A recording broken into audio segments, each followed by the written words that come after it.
आज आपके साथ शेयर करने जा रही हूँ मज़ेदार सी आपकी मेरी सबकी फेवरेट चटपटी सी काले चने की चाट। तो ये वाली चना चाट है ना, इसको एक दफ़ा ज़रूर हफ्ते में बनाया करें, अच्छी रहती है, हाई प्रोटीन होता है इसमें। तो चलें जी रेसिपी को स्टार्ट करते हैं। बिस्मिल्लाहिर्रहमानिर्रहीम, अस्सलाम वालेकुम, वेलकम टू निकी कुड किचन। जी आयानू खुशामदीद। चाट का मेन इंग्रेडिएंट जो है वो है जी काले चने। तो हमने रात को काले चने जो थे उनको भिगो दिया था, और जितना इनको ज्यादा भिगो के रखेंगे, जितने अच्छे से ये भिगो जाएंगे उतनी जल्दी ये गल जाएंगे। आपको पता ही है कि काले चने जो है वो थोड़ा ज्यादा टाइम लेते हैं गलने में। और फिर जी इनको अच्छे से वॉश करना है। वॉश करने के बाद इनको अच्छे से बॉईल कर लेना है। तकरीबन 15 से 20 मिनट में चने जो है वो बॉइल्ड हो जाएंगे। और फिर जी इस तरह से आप इनको ठंडे होने देना है, ज्यादा ठंडे नहीं होने दीजिएगा। तब तक आप दूसरे मसाला जात जो है उनको काट लीजिएगा। जो वेजिटेबल आपने यूज करनी है वो तैयार कर लीजिएगा। हम यहाँ पे इस्तेमाल कर रहे हैं खीरा, एक अदद हमने वो चॉप कर लिया है। प्याज जो है वो रफली आपने चॉप करना है, और फिर उसको चील ठंडे कोल्ड पानी में रख देना है ताकि उसका क्रंच जो है वो बरकरार रहे। तो अब आ जाते हैं जी मेन मसाला जात की तरफ, जो कि चाट की जान है, जिससे चाट चटपटी और मजेदार बनेगी। तो आपने क्या करना है, एक बर्तन लेना है अलग से। आपने उसमें लाल मिर्च जो है हल्की सी वो ऐड कर लेनी है। साथ में आपने काला नमक इस्तेमाल करना है, उसके साथ व्हाइट नमक जो है वो मिक्स कर लेना है। और अगर नहीं आपके पास काला नमक, तो आप जो आम नमक इस्तेमाल करते हैं व्हाइट, आप वो भी यूज कर सकते हैं। कुटा हुआ खुश्क धनिया और जीरा आपने वो इस्तेमाल करना है, अच्छी तरह से पिसा हुआ। और फिर जी आपने एक पैन लेना है, उसमें हल्का सा 1 से 2 चम्मच आपने ऑयल ऐड करना है, ज्यादा ऑयल आपने ऐड नहीं करना। उसके बाद जी जो आपने बॉइल्ड चने रखे होंगे, तो रूम टेम्परेचर पे लाइटली वो ठंडे हो चुके होंगे, तो आपने वो ऐड कर देने हैं। इन तमाम मसाला जात को आपने ऑयल में ऐड करना है, हल्का से इनको भून लेना है, बुनाई करनी है। साथ में आपने वो चने जो बॉइल्ड होंगे ब्लैक, वो आपने ऐड कर देने हैं, और उनके अंदर हल्का फुल्का सा पानी होगा, तो उसी पानी के साथ आपने इनको ऐड कर देना है और अच्छे से पकाना है। फिर आप नमक चख लीजिएगा, अगर कम हुआ तो मेरी तरफ से दोबारा ऐड कर लीजिएगा। पानी अच्छे से खुश्क होगा। अच्छा जी, ये चनों का पानी कहाँ से आ गया? मैंने चने बॉइल्ड किए थे, और उनके अंदर जो अजाफी पानी था, चने तो बॉइल्ड हो चुके थे, अच्छे से नरम हो चुके थे, फिर वो मैंने फेंका नहीं था। काफी गजाइत होती है चनों के अंदर, ब्लैक चनों के अंदर, और पानी भी काफी कारा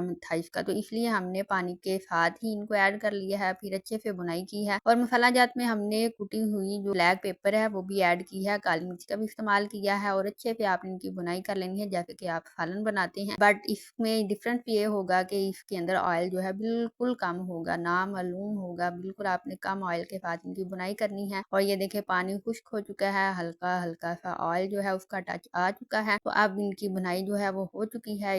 इसको कर देते हैं स्टॉप। तो मैंने जी चने जो है उनको रात को भिगो दिया, फिर उनको बॉयल कर लिया, तमाम वेजिटेबल जो है वो चॉप कर ली, काट ली। और आपको चॉप करते हुए नहीं दिखाया, ना ही चने बॉयल करते हुए दिखाया, कि इतनी लंबी वीडियो कौन देखेगा। वैसे भी हर एक को इतना तो पता है कि चने कैसे बॉइल्ड होंगे, वेजिटेबल कैसे चॉप की जाती हैं। तो इस वजह से हमने हर काम जल्दी जल्दी से नफासत के साथ किया है। तो अभी आप चैनल पे नए हैं तो चैनल को सब्सक्राइब कर दीजिएगा, और बेल आइकन को प्रेस करना मत भूलिएगा। तो जैसे ही आपने रूम टेम्परेचर पे चनों को रखना है, वो हल्के से ठंडे हो जाएंगे, तो फिर जी चॉप की हुई वेजिटेबल्स जो है वो आपने ऐड करते जाना है। आप चाहें तो इनको अलग बर्तन में भी ऐड कर सकते हैं, उसमें मिक्स कर सकते हैं, बट ना फिर मैंने पैन में ही सब कुछ ऐड कर दिया और मिक्स कर दिया। और आलू तो आपने मस्ट ऐड करना है, चना चाट हो और उसमें आलू ना हो तो ये तो फिर जी मजा नहीं देगी। तो हमने यहाँ पे 1 से 2 अदद हल्के फुल्के से आलू जो थे उनको चॉप किया और उनको बॉइल कर लिया। तो पहले आलू की मैंने कटिंग की थी, फिर लाइटली उनको हमने बॉइल कर लिया, और यहाँ पे उनकी जो कटिंग है वो भी अच्छे से बरकरार रहती है अगर आप आलू इस तरह से बॉइल कर लें। और अगर आप बॉइल्ड आलू को कटिंग करेंगे तो वो इतनी अच्छे से कटिंग नहीं होती उनकी। तो इसी के साथ हमने एक अदद खीरा जो था वो चॉप किया था, टमाटर, हरी मिर्च एक अदद ऐड की है हमने, और फिर हमने हाफ लेमन का रस जो है वो ऐड कर दिया इसके अंदर। मजीद इसको चटपटा करारा सा बनाने के लिए अच्छी तरह से तमाम वेजिटेबल को आपने मिक्स करना है। और कितनी इसकी लुक जो है वो यम्मी लग रही है, और यकीनन आपके मुंह में पानी आ रहा होगा। तो फिर देर किस बात की है, बिल्कुल सस्ती सी चाट है, तमाम मसाला जात इंग्रेडिएंट्स जो है वो आपके घर में मौजूद है। तो आप भी इसको बनाएं, बल्कि आप इसको बना के फ्रीज भी कर सकते हैं। और चनों की बात रही, अगर गलाने में उन्हीं का मसला होता है, तो आप चने जो है उनको लें, बॉइल्ड करें, और ये पैकेट सा बना के आप उसको फ्रिज में सेव कर सकते हैं, फ्रीज कर सकते हैं। जब दिल करे आपको ये हेल्दी स्नैक्स जो है बनाएं और इसको एंजॉय करें अपनी फैमिली के साथ, अपने बच्चों के साथ। तो तमाम चीजें हमने इसके अंदर मिक्स कर दी। लास्ट पे हमने इसके अंदर ऐड किया था जी चाट मसाला। चाट बने और उसमें चाट मसाला ऐड ना हो तो आपने यहाँ पे चाट मसाला जो है वो इस्तेमाल करना है। और फिर लीमू का हाफ लीमू का रस जो है वो ऐड कर दिया, और साथ में फिर जी हमने इमली का पल्प, हाँ जी इमली का पल्प जो है वो ऐड करना है, मजीद इसको करारी और चटपटी बनाने के लिए। तो अगर आपको इमली की चटनी नहीं या उसका पल्प का नहीं पता, नहीं बनाना आ रहा, तो डोंट वरी, मैं हूँ ना आपके साथ। और आपने मेरे चैनल पे इमली की चटनी किस तरह से बनाई जाती है वो वीडियो देख लेनी है। मजीद पल्प किस तरह से तैयार होगा, आपने इमली लेनी है और उसको जी भिगो देना है हल्के थोड़े से पानी में, जितनी आपको रिक्वायर्ड है। और फिर पानी जो है उसमें से आपने इमली को निकाल लेना है, अच्छे से निचोड़ लीजिएगा इमली को, और उस तरह से इमली का पल्प जो है वो तैयार हो जाएगा। तो आई होप नाज़रीन आपको आज की वीडियो जो है पसंद आई होगी। इस चाट के बेशुमार फायदे हैं, आपके मैदे से लेके आपके पेट के जितने भी अमराज हैं वो सब जो है वो दूर जाएंगे। तो जरूर बनाएं, अपना फीडबैक दें, हमें दें इजाजत। अल्लाह हाफिज।